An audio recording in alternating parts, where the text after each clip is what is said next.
petunjuknya sebisamu, sekuatmu, semampumu. Kalau kita itu nggak bisa merubah diri kita total, kita pelan-pelan, step by step. Kalau mulai dari apa? Berpikiran positif, berkata-kata yang baik. Hati kita ini yang biasanya berburuk sangka atau niat nggak baik, diubah. Kita jadi segala sesuatu itu diniatkan dengan baik, diniatkan ibadah untuk Tuhan. Entah itu kita cari rezeki, entah kita berteman dengan orang lain, atau kita berusaha, kita niatkan semua karena kita ingin ridhonya Tuhan, diberkati Tuhan. Jadi niat kita itu udah niat baik nih. Perkataan kita ya biasanya jahat, biasanya kotor, pelan-pelan nih diubah gayanya, gaya yang baik. Kalau biasanya kita suka ngomongin orang, dikurangin nih. Lebih baik diam itu emas, daripada kita banyak ngomong tapi ngomongnya itu yang buruk, yang jelek, yang gak bermanfaat. Perbuatan kita nih yang biasanya jahil, mentakil, ataupun kita itu suka berbuat yang gak bener, kita suka banget mitnah orang lain, kita pelan-pelan nih, kita bisa menjaga jarak dengan orang lain. Kalau kita itu ibaratnya kalau dekat dengan orang kita niatnya nggak baik nih, suka jahatin, jahilin, kita pelan-pelan nih jaga jarak. Agar apa? Agar kita punya batasan nih, agar kita punya boundaries, agar kita itu punya, daripada aku jahatin orang lain nih, lebih baik aku diem. Kayak gitu. Kalau kita nggak bisa total merubah diri kita, tapi kita berusaha sedikit demi sedikit. Karena apa? Karena Tuhan itu juga nggak bakalan maksa manusia. Kamu harus berubah total seperti yang Tuhan mau. Kenapa? Karena kalau kamu dipaksakan, kalau kamu nggak kuat, kamu itu bisa gila, bisa juga bunuh diri, bisa juga kamu ini malah jadi orang yang nggak punya arah, nggak punya tujuan. Banyak nih orang-orang cerdas, orang-orang pintar, tapi rendah iman, rendah adab. Sehingga apa? Sehingga dari kelakuannya, dari perbuatannya aja bisa dilihat bahwa dia itu nggak punya jati diri, nggak punya pedoman hidup. Jadi ini menunjukkan apa? Kualitas dari diri kita. Karena apa? Karena Tuhan ini umatnya nggak cuma manusia aja, nggak cuma Kristen aja, nggak cuma Hindu aja, nggak cuma Buddha aja, nggak cuma penganut kepercayaan, tapi umatnya Tuhan yang percaya sama Tuhan itu banyak, dari berbeda suku, berbeda agama, berbeda bangsa.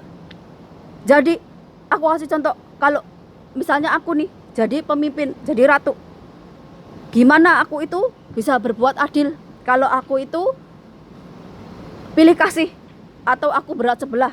Entah itu karena aku beragama Islam terus aku selalu membela Islam, ataupun karena aku orang Jawa terus aku selalu membela orang Jawa. Ini kalau kita itu sama Tuhan dididik dari kecil. Artinya apa? Dari kecil ini kita udah dididik sama Tuhan. Biar apa? Biar kita itu mandiri, independen. Entah ketika itu kita mengambil keputusan, entah kita itu dalam masalah, ketika kita menyelesaikan masalah, ataupun kita lagi diuji, kita menyelesaikan ujian itu. Agar apa? Agar kita itu selalu nih percaya sama Tuhan, yakin sama Tuhan, bahwa setiap masalah yang datang pasti ada jalannya. Gak boleh putus asa, gak boleh sampai ibaratnya bunuh diri, atau nyari klinik, atau nyari apapun yang bertentangan dengan iman kita, bertentangan dengan akidah kita. Saya percaya nih sama semua agama. Karena apa? Karena saya belajarnya dari alam. Dari mulai saya itu meyakini bahwa Tuhan itu ada, yang gak terlihat kekuasaannya, kebesarannya. Disitulah aku, oh jadi orang yang menganut kepercayaan itu seperti ini. Walaupun gak di labeli agama, baru saya ngerti, oh agama Hindu itu seperti ini. Makanya saya ngerti, oh makna dari Dewi Kali, Dewi Parwati itu seperti ini. Terus saya jauh-jauh ke Hong Kong ini, saya belajar, oh ternyata yang di agama Buddha seperti ini. Oh ternyata kalau jadi biksu itu seperti ini. Oh jadi welas asih atau yang dimaksud Dewi Kuan Im itu seperti ini. Jadi aku ngerti banget nih. Terus aku belajar juga, oh apa itu sih hakikat kehidupan, oh apa sih makrifat. Baru saya nggak, oh ini yang dimaksud di dalam Islam sebagai hakikat, sebagai makrifat. Berarti ketika kalian itu berlomba untuk menghujat agama satu sama lain, saya udah ngerti kenapa Tuhan itu nyuruh aku belajar dari alam. Karena apa?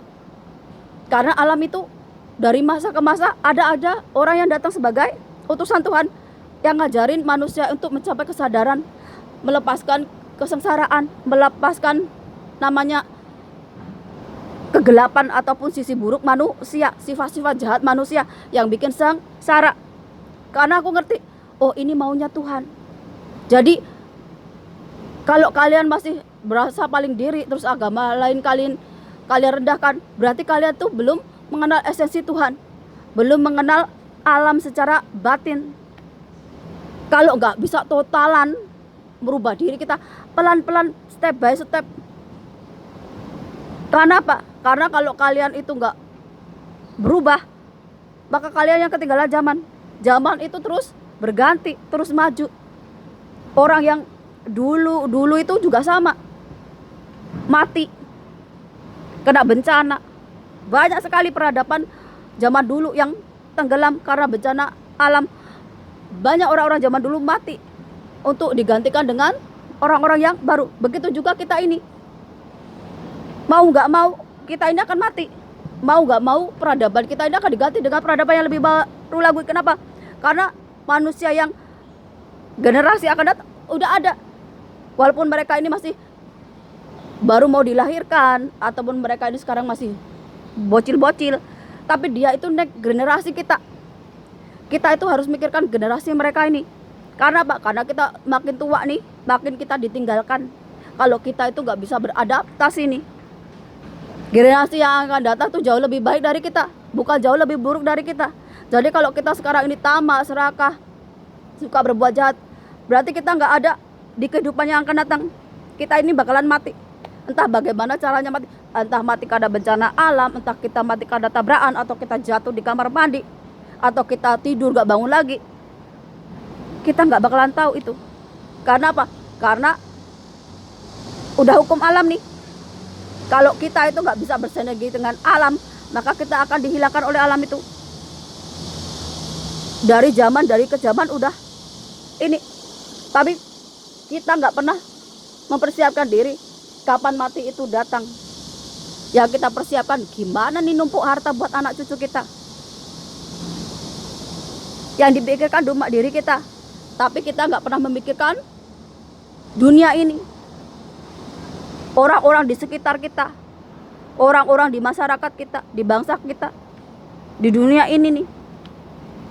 Makin kita mendalami agama, makin mendalami Tuhan, apalagi mendalami hukum alam, beban kita semakin berat. Tuhan itu punya umatnya berbagai macam suku, berbagai macam bangsa, berbagai macam agama. Kita harus adil nih, nggak berpihak ke salah satu nih. Ini kalau kita mau jadi leadership atau pemimpin yang dipilih Tuhan. Kalau kita pilih kasih nih kepada satu agama atau suku pun atau bangsa, ujung-ujungnya akan perpecahan, peperangan, seperti perang salib. Kenapa? Karena kita berpihak pada satu agama. Tapi kalau kita bisa menetralkan diri, kita punya welas asih bahwa kita semua ini sama makhluk hidupnya, yang membedakan cuma iman dan perbuatan kita, maka kita itu juga akan jadi orang yang diberi tugas sama Tuhan itu besar banget. Karena apa? Karena kita mampu memegang yang Tuhan kasih. Yang Tuhan kasih itu apa sih? Dunia ini. Di dunia ini ada manusia. Manusia bermacam watak, sifat, karakter, agama, suku, bangsa. Belum tumbuh-tumbuhan, belum hewan, belum alam ini nih. Belum lagi jin yang gak kasat mata. Belum lagi makhluk-makhluk lainnya. Makanya itu, kalau kita ini mengimani Tuhan, Percaya sama Tuhan, kebesarannya, kekuasaannya, Tuhan yang maha adil. Beratnya beban itu ada di punggung kita, di bahu kita ini. Karena apa? Karena yang percaya sama Tuhan itu gak cuman Islam, gak cuman Kristen, gak cuman Hindu, gak cuman Buddha. Ada penganut kepercayaan, ada makhluk lainnya, hewan-hewan, tumbuhan itu.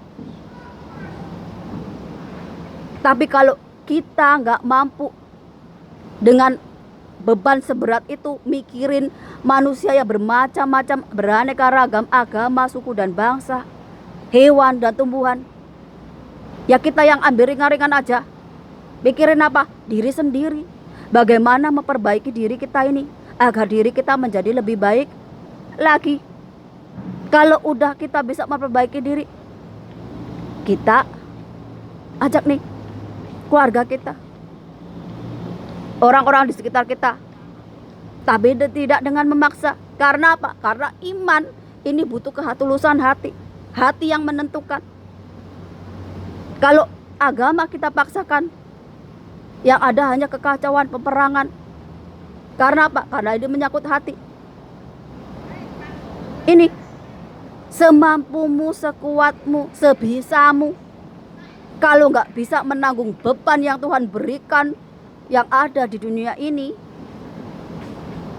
ya perbaiki diri kita, tingkah laku kita, pikiran kita, hati kita, omongan kita. Agar apa? Agar kita juga mendapatkan karma baik. Jangan kita ini udahlah nggak bisa memperbaiki diri, tapi kita ini suka merendahkan orang lain, agama lain, suku lain. Gak ada di ajaran agama manapun kamu diajarkan untuk sombong, merasa paling suci, paling benar, terus merendahkan agama lain, baik secara omongan, apalagi sampai gambar, visual. Dan aku bangga nih, banyak orang Kristen yang terbangkitkan imannya, keyakinannya sama Tuhan melalui Olimpiade Perancis. Bagaimana kalian itu bangkit melawan ketika Tuhan kalian itu dilecehkan, ketika merasa iman kalian itu dilecehkan, keyakinan kalian dilecehkan. Aku bangga. Kenapa? Berarti kalian itu punya hati yang kuat, iman yang kuat. Karena apa? Karena Tuhan atau iman kita itu gak bisa untuk bercandaan. Tuhan itu sesuatu yang sakral, gak boleh sembarangan, apalagi untuk bercandaan. Dan walaupun aku ini bukan ahli agama, tapi aku itu ngerti seberapa iman kuatnya keyakinan kita sama Tuhan. Karena apa? Karena Tuhan itu gak bisa lepas dari kita. Alam itu juga begitu, gak bisa lepas dari diri kita sebagai manusia. Karena apa? Karena diri kita ini asalnya dari alam ini, dari makanan yang kita makan, dari air yang kita minum, udara yang kita hirup, dari api yang memberi kita semangat untuk hidup, dengan sinar matahari, bulan, dengan teduhnya pohon-pohonan ini. Kita berterima kasih sama alam, bukan kita menghancurkan alam dengan perbuatan kita yang merusak alam itu. Kita itu bisa makmur tanpa merusak alam. Kita beriman sama Tuhan, tapi jangan lupa ketika kita hidup di dunia ini, kita harus menjaga akhlak, moral, adab, etika, dan budi pekerti.